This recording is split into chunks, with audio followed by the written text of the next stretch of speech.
IVM. $100. That's all it takes to begin your journey with Bitcoin and Ethereum. No, really. With CoinSwitch, you can start investing in over 100 cryptocurrencies with just 100 rupees. On top of that, there are zero charges for deposits and withdrawals, so you can trade, buy, sell, however and whenever you want. All of this, plus their extremely intuitive interface, makes CoinSwitch the perfect app for beginners in the crypto space. But don't take my word for it. Just download CoinSwitch for free and try it out for yourself. If you'd like more information on cryptocurrencies, tune into a show about crypto with me, Rohan Joshi, my new adventure on IVM podcasts. CoinSwitch, kuch to badlega.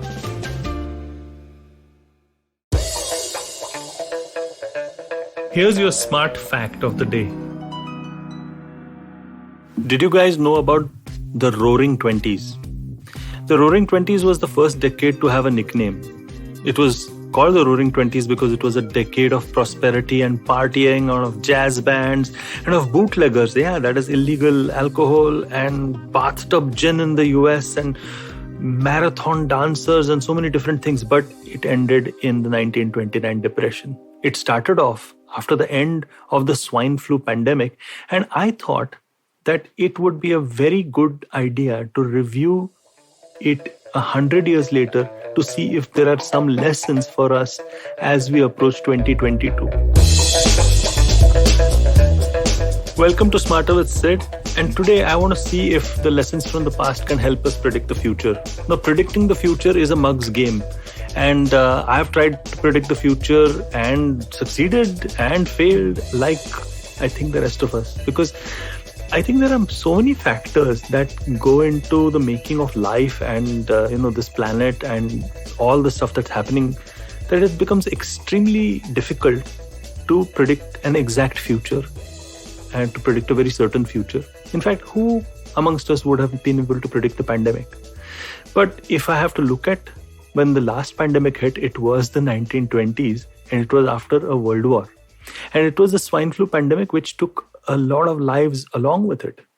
And, 2019 and then 2020 saw another pandemic 100 years later, and we are now kind of still reeling under it, but with hopeful eyes. Hopefully the Omicron version and the rest of it is a milder form of the virus. Again, nobody knows. I'm not making any predictions, but I'm trying to understand if the lessons of the past can help us understand some trends which might be useful for us to navigate our future with. So the fact is that if I look at the 1920s and the 2020s, there are some things which are common and some things which are not particularly common. The things that are common are essentially the pandemic. I mean, there was a pandemic and there is a pandemic now. And the pandemic has certainly accelerated things, like e-commerce stores and so on and so forth. But those lessons have been done and dusted with. I'm trying to understand how will people's reactions be once, things calm down in maybe the mid-20s and the late 20s. How will people react? And how will people get on with their lives? And will people change? So that is the subject of discussion. And especially, will we see any different things in 2022 or maybe in 2023? But let's just talk of 2022. I think the core aspect is for us to realize that all things weren't the same. So we didn't have a world war, right, before the pandemic, like 100 years back. So obviously things will be different. But there is something that I took from the Roaring Twenties that I must share with you, that immediately after people kind of got out of a pandemic and a world war, they just wanted to celebrate. They wanted to, just let their hair down and chill out, man. And the reason why they were trying to do it, people of that time, especially the rich people or the middle class people of that time, was because they realized life is short and very, very uncertain. So might as well make the most of it and make a lot of merry while the going is good. Of course, at the same time, there was a lot of disparity of income and there was a lot of prohibition in the US specifically. And you could figure out that there were a lot of, undercurrents that were going. One of the undercurrents was around nationalism, which was building up in Europe as well as in other parts of the world. Now, we are seeing a close connect to nationalism. I'm not saying it's right or wrong. I'm just saying it is there. We are also seeing a close connect to how people are expressing themselves on social media today, saying that they want to celebrate, they want to make the most of it, and they can't wait till. And look at all of us complaining about, if in the UK where I am currently, nightclubs being closed and lockdown and the rest of it. And in India, complaining about masks or whatever it is. People want to be free. People want to enjoy themselves. And they will take to enjoying themselves with a vengeance as soon as things become normalized. So what is the normalization factor? I think it will come in 2022, if I'm not mistaken. It'll be a treatment for the COVID virus. And once there is a treatment along with a vaccine, hopefully things will become very rapidly back to normal. Now, obviously, the moment this happens, I believe people will celebrate being non-digital. Now, as a digital professor, I'm finding it really strange that I'm saying that people will celebrate being non-digital. But yeah, I mean, think about it. Would you want to meet people in real life? Yeah. Would you want to go to parties? Yes. Would you want to go to schools and colleges? Of course. Would you want to actually hang out with people at bars? Yes. Who wants to see another version of, some series on an OTT serial? And now that is something that you wouldn't have said a few years back. You would have celebrated digital and you would have rejected physical, saying, House of Cards is so much better than any movie that you see in theaters, unless and until it's the Avengers, of course. And now suddenly today you find, especially in the UK, people are celebrating going to theaters and watching Spider-Man. Now, that's a pretty big change of circumstances. And I think people will embrace different kinds of physical activities because they've been denied it. But of course, those activities cannot be mundane. So people will want to, completely go for it.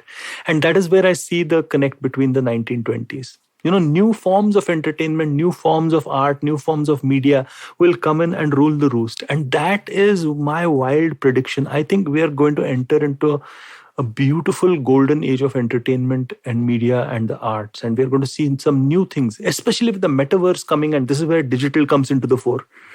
Because the metaverse is coming in and it is going to bring in its own beauty and its own ability for NFTs to suddenly take, a new meaning because, you can promote digital art over there, digital entertainment. I believe the democratization of virtual reality and our ability to enter into a virtual world will mean that even digital moments have to be amazingly different, right? They can't be the normal mundane. They have to be very different, and so do physical.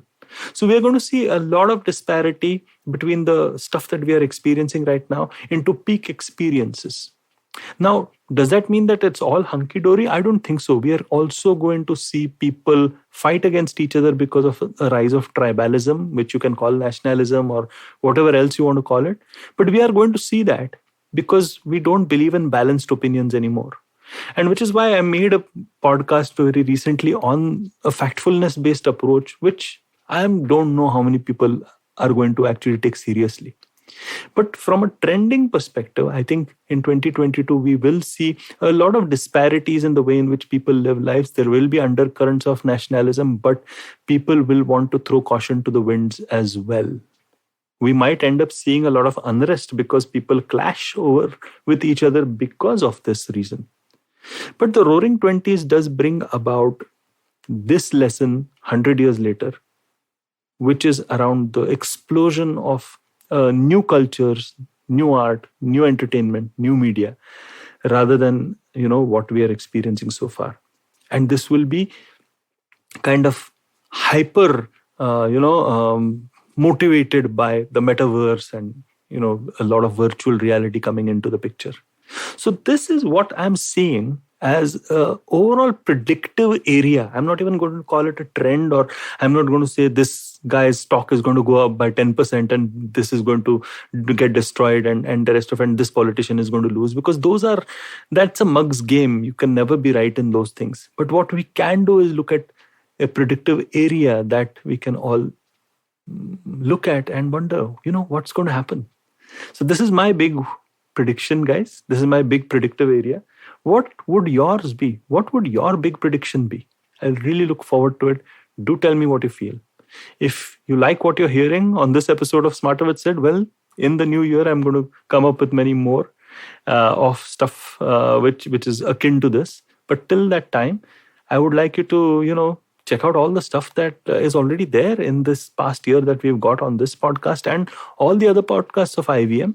And also do check out, what I've got for you on Insta and on LinkedIn and on YouTube and wherever else I am as the traveling professor.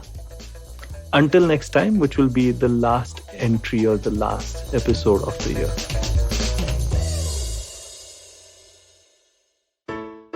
Hey everybody, it's been another great week on the IVM Podcast Network. On Raw and Organic, Ekta Tibrewal, founder of Savage app, deconstructs the online versus offline fitness debate with Kunal Rajput. On the Filter Coffee Podcast, Rajneesh Kumar, former SBI chairman, talks to Karthik. They discuss his journey with the bank. On Smarter with Sid, learn how to spot the most obvious thing with the help of the invisible gorilla experiment. On Marathi Kirkitun, Rajiv and Manik reveal the flavor of G.D. Madgulkar's lesser-known poem, Visartha Visrena. And on Hansvani, hear how a lonely man finds a purpose to live in the story Kachra Baba. Do follow us on social media. We're IVM Podcast on Twitter, Facebook, Instagram, and LinkedIn. And remember, if you're enjoying this show or any of our other shows for that matter, please do tell a friend. We'd also really appreciate any ratings or reviews you can give us on any of the platforms that we're listening on, whether it's Apple Podcast, Spotify, or IVM Podcast app. Wherever you're listening, do let us know that you are listening. I'd also like to remind you all that we have a number of YouTube channels where a number of shows are available. You can go to ivmpodcast.com/YouTube to check out what channels we have. And finally, we'd like to thank our sponsors this week, Cred, Bank of Baroda, CoinSwitch, Kuber, and Intel. Thank you so much for making this possible. If you love cricket, listen up. The Edges and Sledges Cricket Podcast is here for you. Hosted by DJ, Varun, and me, Ashwin, we bring a fun, fresh fan's point of view to talking all things cricket. Sometimes it's just the three of us, sometimes we have guests, including current and former international cricketers. For new episodes every week, check out the Edges and Sledges Cricket Podcast on the IVM app, website, or wherever you get your podcasts.